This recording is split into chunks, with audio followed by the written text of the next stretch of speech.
Good morning.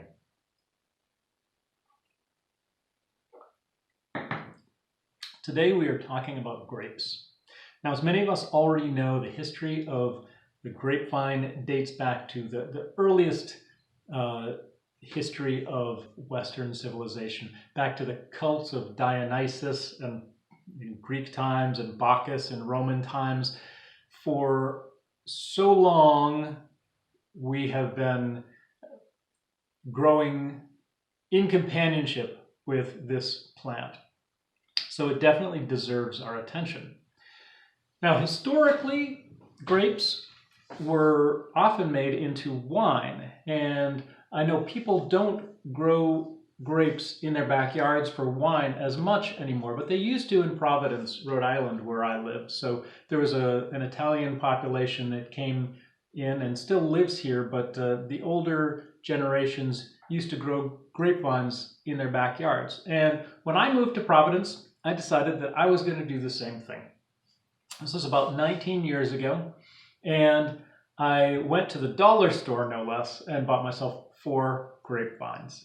And I planted these in my backyard and made a couple of things for them to grow up, and every year I would go out and trim them back, and eventually after about 5 years they started producing grapes. So I've been getting grapes off of these probably for 14 or 15 years.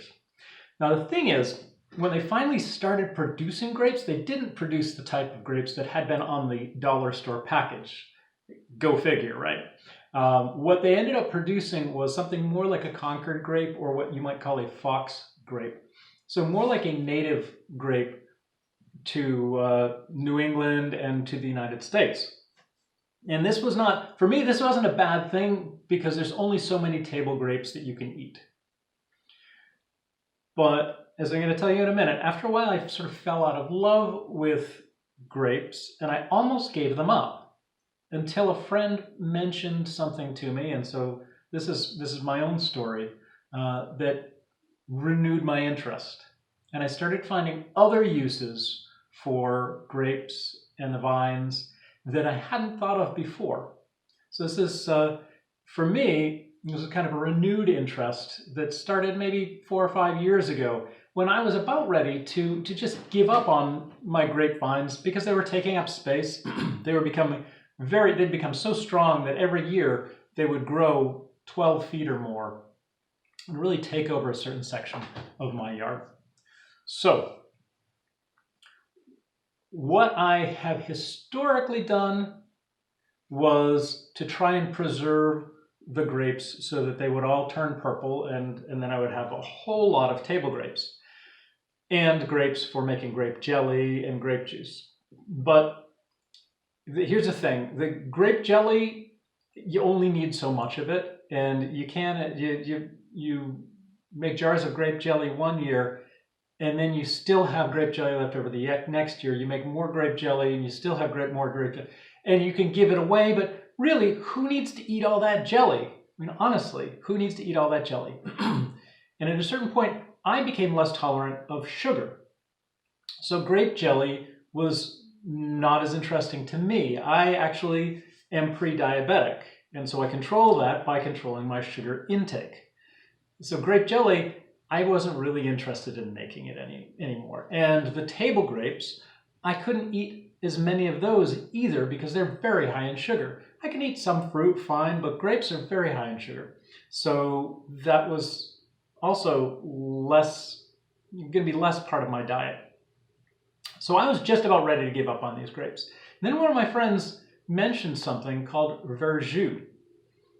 And I didn't know what Verjus was, but once I learned about it, it changed my perspective on grapes. Now, Verjus is a condiment, and it's a French word, and this is a French condiment. It is made from unripe grapes, and it tastes a lot like lemon juice. You can use it as a lemon juice substitute in many different recipes. It also is a vinegar substitute too, but it doesn't have the same kind of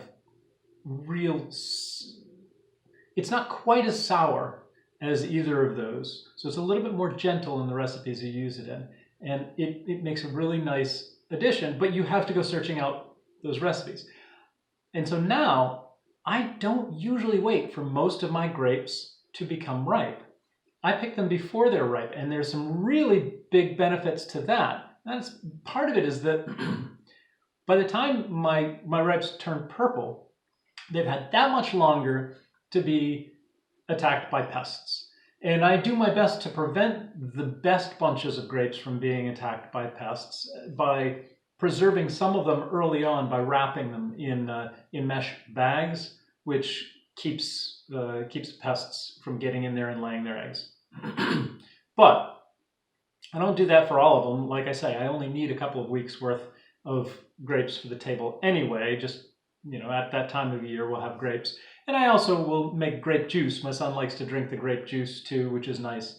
But that only lasts so long. You can't keep that forever. The Verjus, on the other hand, I will put it in a plastic container and put it in the freezer. And then as I need it, I can take it out and thaw smaller amounts and then use that, leave the rest frozen, and it'll keep all year in the freezer. So, and depending on how much you intend to use at any given time, you can store it in different size containers in the freezer, so you're just taking out what you need.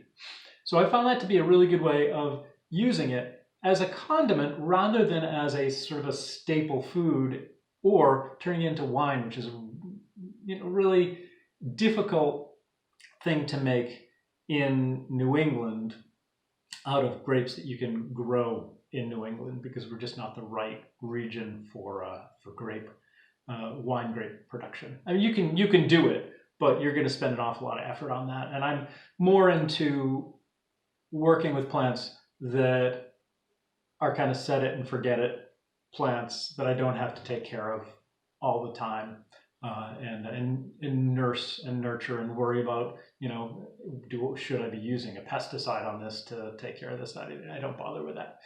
So these are really hardy grapevines. They are, as I mentioned, they are more of a wild kind of grape, probably grown from the rootstock, and they produce an awful lot of grapes. So what I do is I pick the green grapes just before they get ripe, and I put them through a juicer. Now the juicer is just a really great way I have found for taking something and turning it into liquid. Now a lot of people will crush their grapes and extract the juice in a different kind of way. I've just found that the juicer, for my purposes, works just fine. I think what you probably end up with the juicer is maybe not as clear a liquid.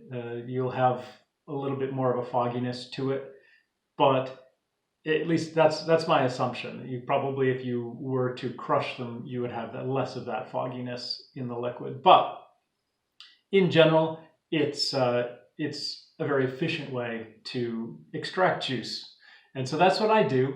And so that's one use that I have found that has kind of become, something that has reignited my interest in grapevines. Now there's another thing that I have done that is also really great. I never make enough of this, and that is the grape leaves themselves. It's funny because there's so many of these on the plants, and you walk right by them, you overlook them, but the grape leaves themselves, especially if you get them when they're on the younger side, those can be excellent wraps. What you do is you take the grape leaves and you just blanch them for about 30 seconds in salt, sort of a briny salt water, and then you take them out, wrap them up, roll them up, and just stick them into a mason jar and cover them with lemon juice, and then process them. And I'm not giving you a recipe for all of these things, but I'm telling you about them. And so this is another way to use grapevines as an extremely productive source of these wraps, which can then be used for many Greek recipes like dolmas, where you wrap up rice and other things that you mix with the rice into little finger-size foods that can, make really great appetizers and that sort of thing. You can also use grape leaves that have been saved in this way to wrap up meats. People use them to wrap fish, and they're especially good for this because they already have that lemon brine around them they've been stored in. So you wrap up your fish and you keep it, it's like fish in a packet kind of idea.